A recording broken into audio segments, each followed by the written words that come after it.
ठारूशाह police हितां खंबे गुम थियल नौजवान जे वारस औरतुनि जो थाणे आॾो एहतजाज इंसाफ़ जो मुतालबो। ठारूशाह जे वार्ड नंबर 8 जे रहवासी औरतुनि रिज़वाना कलोड़ो पीरसन नबी बख्श कलोड़ो पंहिंजे मौसूम ॿारनि सां गॾु ठारूशाह थाणे आॾो एहतजाज कंदे दाइम ॿुधायो त हिकु हफ़्तो अॻु ठारूशाह पुलिस जे एहलकारनि शाहिद कलोड़ो ऐं ममताज़ मोरियो बोर्ड खां शहर ईंदे रस्ते मां असांजे नौजवान शाकिर कलोड़ो खे खंबे गुम करे खणी विया, जंहिंखे अॼु ॾींहं ताईं पुलिस गुम करे छॾियो आहे ऐं खेसि आज़ाद करण लाइ गहरी रिश्वत तलब करे रहिया आहिनि। हिननि जो असां अहिड़ी शिकायत एसएसपी नौशरो फिरोज़ साहे अज़ीज़ टालपुर खे पिणु कई, पर हिन बि को नोटिस न वरितो आहे। हिननि सेशन जज नौशरो फिरोज़ ऐं ॿियनि मसवारनि खां मुतालबो कंदे चयो आहे त फौरी तौर असांजे नौजवान खे आज़ाद करे इंसाफ़ कयो वञे, न त ॿी सूरत में बचड़नि समेत एसएसपी नौशरो फिरोज़ जे ऑफिस आॾो सख़्त एहतजाज कयो वेंदो। रिपोर्टर नसीर अबड़ो। ठहरी मीरवा रिपोर्ट परवेज अहमद शह। ठहरी मीरवा जे ॻोठ जाफर खान जलालानी वासी औरत साबरा खातू पंहिंजी अमर इरशाद खातू सां गॾिजी प्रेस क्लब ठहरी मीरवा पहुची एहतजाजी मुज़ाहिरो कंदे ॿुधायो आहे त दोस्ती न रखण तां बिरादरीअ जे माण्हुनि नसीर ख़ास तेली घर में गिरी मुंहुं मथां तशद्दुद करे मारकुट कई आहे। हिन रोईंदे ॿुधायो त असां अहिड़ी दांह खणी पीर वसण थाणे ते विया आहियूं, मगर पीर वसण पुलिस केस दाख़िल करण खां इनकार करे छॾियो। हिन एसएसपी खैरपुर आईजी सिंध खां मुतालबो कयो त मामले जो नोटिस वठी जवाबदारनि खिलाफ़ केस दाख़िल करे तहफ़्फ़ुज़ फराहम कयो वञे, ॿी सूरत में एहतजाज जो दायरो वसी कयो वेंदो।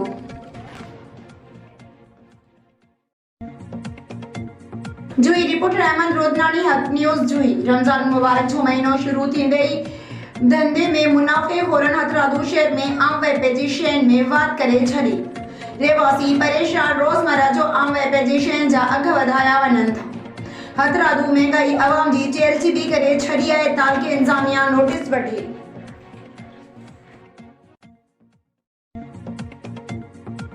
शिकारपुर रिपोर्ट रियाज़ अली मीरानी सिंध चांडिया वेलफेयर एसोसिएशन सचवा जो मरकजी अॼु सीला ज़िले दादू में अब्दुल लतीफ़ चांडियो जी रहाइशगाह ते मरकजी सदर अब्दुल मलिक चांडियो जी सदारत में थी गुज़रियो। इजलास में मरकजी vice chairman Abdul Latif Chandio, deputy secretary Haqnawaz Chandio, खजांची अख्तियार हुसैन चांडियो, राब्ता secretary Mumtaz Ali Chandio, CC member Mir Asghar Khan Chandio, press secretary Mohammad Younis Chandio पारां शिरकत कई वई।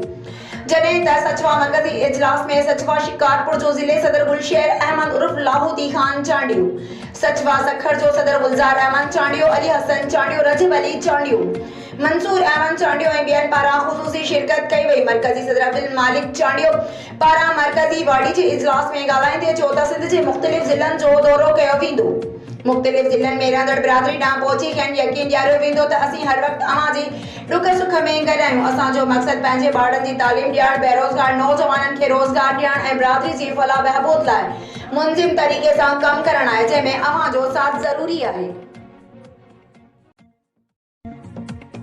खैबर में अव्हां खे ख़बर ॾींदा हलूं। अज़ीज़ गुल खैबर जी रिपोर्ट मुताबिक़ IBA सखर जी 2023 वारी टेस्ट पास कंदड़ उम्मीदवारनि पारां मुतालबनि जी मन्ता लाइ प्रेस क्लब मटियारी आॾो एहतजाजी मुज़ाहिरो कयो वियो ऐं CM हाउस आॾो एहतजाज जो चिता ॾिनो। IBA सखर जी 2023 वारी टेस्ट पास कंदड़ उम्मीदवारनि पारां मुतालबनि जी मन्ता लाइ प्रेस क्लब मटियारी आॾो एहतजाजी मुज़ाहिरो कयो वियो। उन मौक़े ते अॻवाननि कोआर्डिनेटर नवीद अली खैबर, वसीम मेमण, अब्दुल कुदूस जत, मोहम्मद मूसा सूमरो ऐं ॿियनि मीडिया सां ॻाल्हाईंदे चयो त असां 2023 में IBA सखर जी टेस्ट पास कई हुई। सिंध गवर्नमेंट हाणे असांखे नज़रअंदाज करे रही आहे ऐं ग्रेडिंग पॉलिसी ऐं इंटरव्यू पॉलिसी जो शर्त रखियो आहे, जंहिंसां मेरिट जी लताड़ थींदी। असां टेस्ट पास कंदड़ उम्मीदवारनि जो हक़ मरी वेंदो। हुननि चयो त पहिरियों हक़ असां टेस्ट पास कंदड़ उम्मीदवारनि जो आहे, बग़ैर कंहिं शर्त शुरूत जे नौकरियुनि तां पाबंदी ख़तमु करे असांजो हक़ तस्लीम करे असांखे आर्डर जारी कया वञनि त जीअं असांजे घरनि मां फाका कशी ख़तमु थी वञे। उन्हनि चिता ॾींदे चयो त जेकॾहिं असांजा जाइज़ मुतालबा तस्लीम न कया विया त एहतजाज जो दाइरो वसी कंदे वज़ीर आला हाउस आॾो एहतजाजी धरनो हंयो वेंदो। रिपोर्ट रियाज़ अली मीरानी। म्यूनिसिपल कमेटी शिकारपुर जे चेयरमैन सरदार ज़ादा फयाज़ महमूद शेख जी सदारत में काउंसलरनि जे इजलास में MH जे वार्डनि में ते टैक्स लॻाई वई। वारी एजेंट ते काउंसलर मोहम्मद असलम सूमरो एडवोकेट ॻाल्हाईंदे चयो आहे त अॻु में ई शिकारपुर जा शहरी बरसातनि सबबि वॾे अज़ाब में आहिनि। मीन जे वाड़नि जे मथां टैक्स न लॻाई वञे। इन्हनि मीन जे वाड़नि जे करे शहर में गंदगी में इज़ाफ़ो थी रहियो आहे। तंहिं करे इहे मेहनि जा वाड़ा शहर खां ॿाहिरि मुंतक़िल थियणु घुरिजनि। वाज़िए रहे त ॿियनि एजेंडाउनि में शहर में हलंदड़ चिंची रिक्शनि ते बि 2 टैक्स लागू करण समेत ॿियो बि एजेंडाऊं शामिल हुयूं। जॾहिं त इजलास में काउंसलर शमशाद महमूद शेर अली सुमरो निगहत सुल्ताना वसीम दीन सिद्दीकी मोर संसराणी बाबुल शेख दादा इरशाद अहमद शेख जमील अहमद शेख ऐं ॿियनि शिरकत कई। जॾहिं त दबंग काउंसलर अकील अब्बास सुमरो सरदारज़ादा मोहसिन खान शेख फराज अहमद शेख शिकारपुर खां ॿाहिरि हुजण करे इजलास में शरीक कोन थी सघिया। ख़बरुनि अपडेट जे सिलसिले खे अॻिते वधाईंदे ख़बर शामिल कयूं पिया सकरंड खां। सकरंड भरिसां क़ौमी शाहराह ते नकुर शाख वटे नामालूम तेज़ रफ़्तार गाॾीअ जे टक्कर में वाटरू फ़ौत थी वियो। वाक़े बैदि लाश तालका इस्पताल सकरंड आंदो वियो, जिते फ़ौतीअ जी सुञाणप मोहम्मद असलम कुरैशी तौरु थी आहे। ॿुधायो पियो वञे त फ़ौती नवाब शाह वासी आहे ऐं संदसि दिमाग़ी तवाज़ुन ठीकु न हो, जॾहिं त वाक़े बैदि सकरंड पुलिस रोड हादसे जी रिपोर्ट दाख़िल करे छॾी आहे।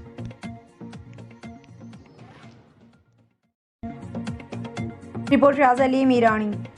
शिकारपुर पुलिस जी टारगेट ऑपरेशन के दौरान कामयाब कार्रवाई। कुछ ॾींहं अॻु नापरकोट जी हदमंगी लाड़ो में अगवा थियल ट्रक ड्राइवर अब्दुल नबी उर्फ अब्दुल्ला पठान के पुलिस मुक़ाबले दौरान बाहिफ़ाज़त बाज़ियाब कराए वरितो। तफ़सील मूजिब कुछ ॾींहं अॻु नामालूम ॾोहरिन कोटिया के रहवासी ट्रक ड्राइवर अब्दुल नबी उर्फ अब्दुल्ला वल्द गुलाम सरवर पठान के अगवा करे कच्चे की तरफ खणी विया हुआ, जंहिंजो केस फैज़ अल्लाह की मुद्दत में थाने नापरकोट से दाख़िल किया वियो हुयो।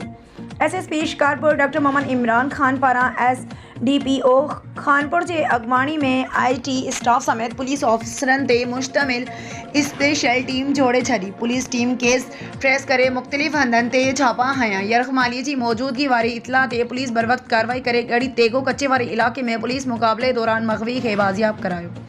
केस की जांच वधीक कई पई वने। मुलविस जवाबदारन की गिरफ्तारी लाइ कोशिशूं जारी आहिनि। SSP शिकारपुर डॉक्टर मोहम्मद इमरान खान पारां कामयाब ऑपरेशन ते पुलिस पार्टी के शाबाश तारीफ़ी सर्टिफिकेट ऐं नक़द इनाम ॾियण जूं हिदायतूं। जूही शहर के शहरियों का जूही रिपोर्टर अहमद रोदनानी हक। एहतजाज PP को वोट न देने की सजा। ड्रेनेज नाले का काम तो मुकम्मल नहीं करवाया, आधी गली का काम करके बाकी गली का काम छोड़कर ठेकेदार मटेरियल सामान वापस ले गया और बिजली के पोल भी उखाड़ दिए। मकामी शहरियों का नोटिस का मुतालबा। इस सिलसिले में न्यू कॉलोनी रशीद लगारी, इनायत गोपांग, हाजी अनवर लगारी, अब्बास गोपांग दीगर ने एहतजाज करते हुए कहा कि म्यूनसिपल चेयरमैन और PP के मकामी क़यादत ने आम इंतखाबात में वोट न देने, म्यूनसिपल चेयरमैन अपने पोलिंग हारने पर इंतकामी कार्रवाई का इंतहा कर दिए। मोहल्ले में ड्रेन नाले का काम मुकम्मल होने से कबल काम बंद करा दिया और बिजली की लगी पोल भी सीप को जूही की मिली भगत से उखाड़कर पूरे मोहल्ले को बिजली ड्रेन नाले से महरूम कर दिया। उन्होंने सिंध हाई कोर्ट के चीफ जस्टिस, डिस्ट्रिक्ट सेशन जज और आर्मी चीफ को कमांडर कराची सीप को चीफ से नोटिस का मुतालबा किया है।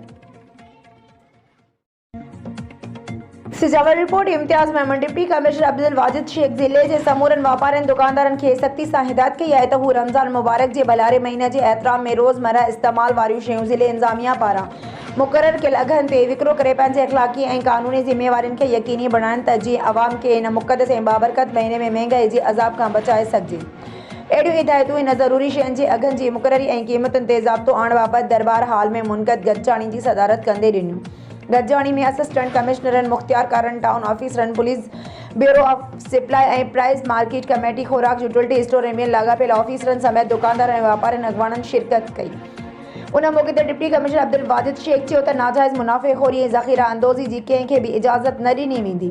हिन समूरनि असिस्टेंट कमिश्नरनि खे हिदायत कई त हू मार्केट कमेटी ऐं ब्यूरो ऑफ सप्लाई ऐं प्राइस अमलदारनि सां गॾु रोज़ाने जी बुनियाद ते मार्केटनि ऐं बाज़ारनि में ओचितो छापा हणी ज़रूरी शयुनि जे विकिरे ते कड़ी नज़र रखनि ऐं वधीक अघु वसूल कंदड़नि ख़िलाफ़ सख़्त कार्रवाई कनि त जीअं अवाम ख़ासि करे ग़रीब माण्हुनि खे वधि खां वधि रिलीफ मिली सघे।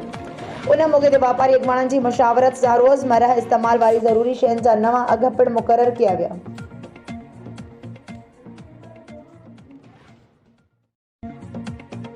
मटियारी मावा के ख़बर ॾींदा हलूं। अज़ीज़ गुल ख़ैबर जी रिपोर्ट मुताबिक़ तामीर मिलत higher secondary public school Mansoora जे प्राइमरी सेक्शन जी रांदियुनि वारे हफ़्ते मल्हाइण बैदि इनाम विरहाइण वारी तक़रीब इंतिहाई शानदार नमूने सां थी गुज़री।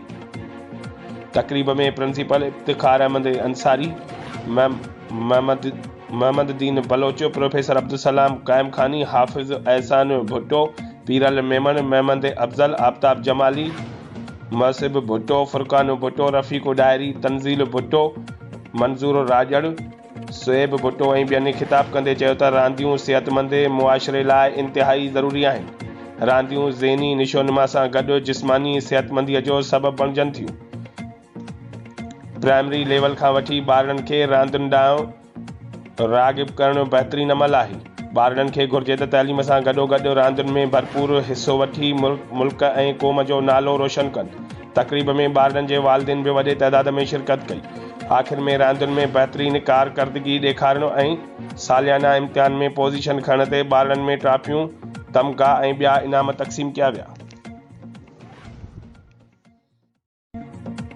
ठरी मीर वारी पुट परवेज़ अहमद कोट दातू दस्ती जे रेवासी नौजवान जो ज़ाल वापस वठण जे लाइ प्रेस क्लब वारो एहतजाज।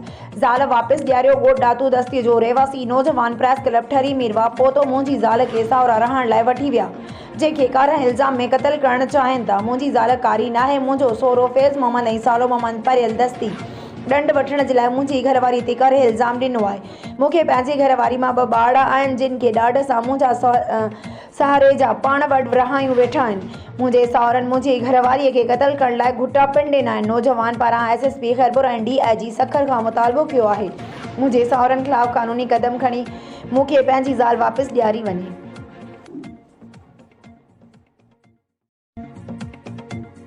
सकरन रिपोर्ट काज़ी अली रज़ा सनाई। पाकिस्तान पीपल्स पार्टी जो को चेयरमैन आसिफ अली ज़रदारी इस्लामी जमहूरिया पाकिस्तान जो चोरो सदर चूंडजण ते संदसि कामयाबी जी ख़ुशी में पीपल्स पार्टी सकरन जे झियालनि ऐं सीनियर वर्करनि अब्दुल लतीफ़ मला ऐं इम्तियाज़ अली कीरियो जी अॻवानी में सकरन शहर जे अहम चौराहे काज़ी सरफराज़ मेमण चौक ते जश्न मल्हाए 2 मण मिठाई विरहाई।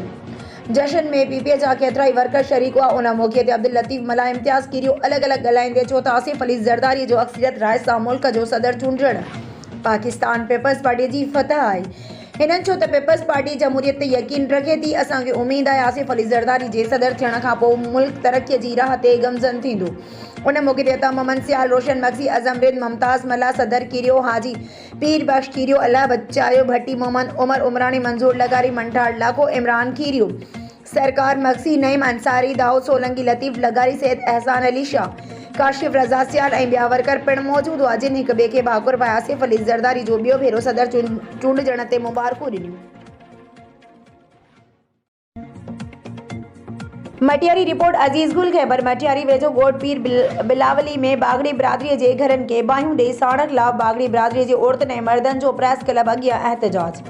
मुज़ाहिरीन नथर मिल वसंत बागड़ी जी अॻवानी में एहतजाजी मुज़ाहिरो कंदे चयो त असां अबनि ॾाॾनि खां पीर बिलावली ॻोठ में रहंदा आहियूं। लगारी बिरादरी जा माण्हू असांजे घरनि ते कब्ज़ो करणु चाहिनि था, जंहिं करे लगारी बिरादरी जे माण्हुनि गुलण लगारी, वकार लगारी पंहिंजे माण्हुनि सां गॾु असांजे घरनि ते चढ़ाई करे औरतुनि ऐं ॿारनि ते तशदुद करण बाद घरनि खे बाहियूं ॾेई घर ॾाहे पट करे छॾिया आहिनि। हिननि चयो त बाहि लॻण सबबु घरनि में पयल अल तल सड़ी रख थी वियो आहे, जंहिं सबबु असां बेघर थी विया आहियूं। हिननि चयो त लगारी बिरादरी जा माण्हू बाअसर हुजण करे पुलिस बि का मदद न करे रही आहे। हिननि IG Sindh, DIG Hyderabad, SSP Matiari ऐं ॿियनि आला अख़्तियारनि खां पुरज़ोर मुतालबो कयो आहे त घरनि ते चढ़ाई करे घरनि खे बाहियूं ॾींदड़ जवाबदारनि खे गिरफ़्तार करे खेनि इंसाफ़ फराहम कयो वञे। सिजावल रिपोर्ट इम्तियाज़ मेमण PTL ज़िले सिजावल जो सदर PP ज़िले सिजावल जो डिप्टी जनरल सेक्रेटरी मोहम्मद मूसा लगारी कुछ अरसो बीमार रहण बाद फोत थी वियो। संदसि जनाज़े नमाज़ में PTL सिंध जो अॻवान हाजी शफ़ी मोहम्मद सिटी और टीम समेत शरीक। PP ज़िले जो अॻवान अरबाब वज़ीर मेमण, अरबाब रमीज़ मेमण, अमीरुल बहर जो चेयरमैन अली मीर मला, रसूल बख्श कुरैशी, शफ़क़त मलकानी, जुम्मन जाड़ो, वाहिद परियाड़, अयाज अमर शेख, वापारी न्याज मेमण, हाजी ज़फ़र अली लगारी, सीनियर साफ़ी इम्तियाज़ मेमण समेत सियासी समाजी शहरनि ऐं मास्तरनि वॾे अंग में शिरकत कई। आख़िरी रस्मूं अबाणी कब्रिस्तान में अदा कयूं। 2 क़त्ल 2 ज़ख़्मी। सकरन खां 10 किलोमीटर परे ॻोठ माड़ी साबकी में प्लाट जी मालिकी वारे तकरार तां साबकी बिरादरी जी 2 धुरियुनि में झड़ो थी पियो। झड़े में फायरिंग करे गोलियूं हलायूं वयूं, जंहिंजे नतीजे में 2 ॼणा मोहम्मद वसीम साबकी ऐं मोहम्मद उर्स साबकी गोलियूं लॻण सबबु थॾे ते ई फोत थी विया, जॾहिं त 2 ॼणा मोहम्मद मिठल साबकी, मोहम्मद अली साबकी गोलियूं लॻण सबबु सख़्त ज़ख़्मी थी पिया। मक़तूलनि ऐं ज़ख़्मियुनि खे संदनि वारसा फ़ौरन तालका अस्पताल सकरन आंदो, जिते इब्तिदाई तिबी इमदाद ॾियण बाद ज़ख़्मियुनि खे गणती जोगी करार ॾिनो वियो, जंहिं बाद ॿिन्हिनि ज़ख़्मनि खे हमदर्द फ्री एम्बुलेंस सर्विस ज़रिए सिविल अस्पताल नवाबशाह पहुचायो वियो, जिते डॉक्टरनि पारां संदनि ज़िंदगियूं बचाइण जी कोशिश कई पई वञे, जॾहिं त ॿिनि ॼणनि जा लाइ ज़रूरी कागज़ी कार्रवाई बाद वारसनि हवाले कया विया। होॾां जॾहिं ॿिनि गबरू नौजवाननि जा लाश ॻोठ संदनि घर में पहुता त क़यामत सुगरा जो मंज़र हो हर पासे रोज़ राड़ो हो। वाक़े बाद माड़ी पुलिस वाक़े वारे हंधि पहुची वधीक जांच करे रही आहे। ख़बरुनि अपडेट जे सिलसिले खे अॻिते वधाईंदे ख़ैबर मां अव्हां खे ख़बर ॾींदा हलूं। अज़ीज़ गुल ख़ैबर जी रिपोर्ट मुताबिक़ हाला वेझो भाणूठो लिंके रोड ते हाला थाणे जे हद में पुलिस ऐं ॾोहारनि विच में मुक़ाबिलो। हाला पुलिस पारां मुक़ाबले बैदि हिकु ॾोहारी मियां वलद लाइक़ु मटियो रिंड खे ज़ख़्मी हालत में गिरफ़्तार करे संदसि कब्ज़े मां रिवाल्वर गोलियूं ऐं हिकु अदद सीजी मोटरसाइकिल हथ करण जी दावा कई वई आहे। ॿ ॾोहारी सिराजो गहीलो ऐं दोस्त अली रिंद पुलिस खे चकमो ॾेई ऊंदाईअ जो फ़ाइदो वठी फ़रार थियण में कामयाब थी विया। हाला थाणे ते गिरफ़्तार थियल ऐं फ़रार थियलनि मथां अलॻि अलॻि केस दाख़िल कया विया आहिनि। पुलिस पारां वधीक जांच जो अमल जारी आहे। उन बारे में पुलिस तर्जुमान जो चवणु आहे त एसएसपी मटियारी सैद अली असगर शाह जी हिदायतुनि ते एसएचओ हाला अली मोहम्मद बजीर पंहिंजे पुलिस स्टाफ सां गॾु थाणे जे अंदरि गश्त करे रहियो हो त गश्त दौरान जॾहिं पुलिस भाणूठ लिंके रोड ते पहुती त हिकु मोटरसाइकिल समेत 3 माण्हू ॾोह जे इरादे सां बीठल हुआ। ॾोहारनि पुलिस खे ॾिसी भॼण जी कोशिश कई ऐं पुलिस मथां फायरिंग पिणु कई। पुलिस पारां जवाबी फायरिंग में हिकु ॾोहारी ज़ख़्मी हालत में हाला पुलिस गिरफ़्तार कयो आहे ऐं हाला अस्पताल मुंतक़िल कयो आहे, जॾहिं त 2 ॼणा ऊंदाईअ जो फ़ाइदो वठी फ़रार थियण में कामयाब थी विया। फ़रार थियलनि में सिराज वलद सोराब गहीलो ऐं दोस्त अली वलद महमूद रिंद शामिल आहिनि। पुलिस हिरासत में वरतल जी सुञाणप मियां वलद लाइक़ु मटियो रिंद तौरु थी आहे। पुलिस हिकु अदद सीजी मोटरसाइकिल, हिकु अदद बग़ैर लाइसेंस रिवाल्वर, कुझु गोलियूं हथ करे वरितियूं आहिनि। हाला थाणे ते गिरफ़्तार थियल ऐं फ़रार थियलनि मथां अलॻि अलॻि केस दाख़िल कया विया आहिनि, जॾहिं त पुलिस पारां वधीक जांच जो अमल जारी आहे। खानपुर में रिपोर्टर खानपुर में लखपकी हुई वटि पुलिस जूं टोपियूं पहिरियल हथियार बंदनि पारां ईंदड़ वेंदड़ माण्हुनि खे रोके फुरलुट खानगढ़ मां बि चोरियूं। पुलिस जूं ॾोहारनि जी गिरफ़्तारी लाइ मुख़्तलिफ़ हंधनि ते चढ़ायूं, घर घर तलाशी, ॾोहारी हथ न आया। ख़बर मूजिब खानपुर महर जो अमन तबाह थी वियो। गुज़िरियल राति खानपुर महर शाहपुर महर रोड ते पुलिस जूं टोपियूं पहिरियल हथियार बंदनि पकी हुई वटि ईंदड़ वेंदड़ गाॾियुनि मुसाफ़िरनि खे रोके चङे मुड़ुस नवाब अली ख़ान मोहतम, वॾेरे बरकत अली भट्टी, निसार अहमद सूमरो खे रोके खेनि हज़ारे रुपया रोक रक़म में मोबाइल फ़ोनूं फुर करे फ़रार थी विया।